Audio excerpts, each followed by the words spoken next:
टीचरला share करायचं पहिला.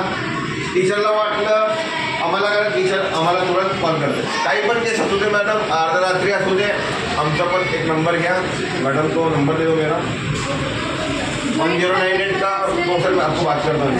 ठीक आहे. जॉईंट फॅमिलीमध्ये जे असतात तिथे काकांची मुलं, सुट्टीला आलेले मामांची मुलं पण असतात.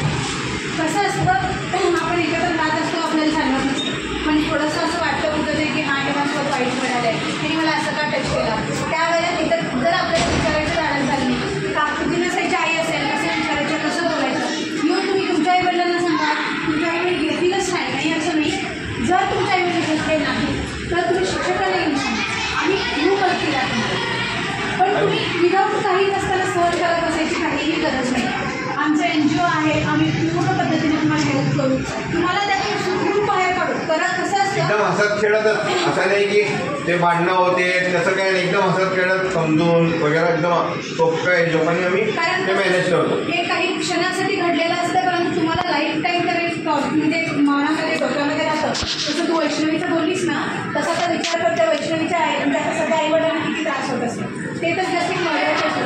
जसं मी तुम्हाला मगाशी बोललं आहे, त्या मुलीला जी मुलगी आता सध्या तिचं जिवंत असते तर तिचा किती त्रास झाला असतो, तिला मनाला त्रास किती झाला असता, मानसिक त्रास किती झाला असता. जेव्हा मानसिक त्रास बिघडतो त्यावेळेला तिचं शारीरिक पण बिघडणार की नाही, मग त्यामुळे ती जिवंत असून उपयोग काय.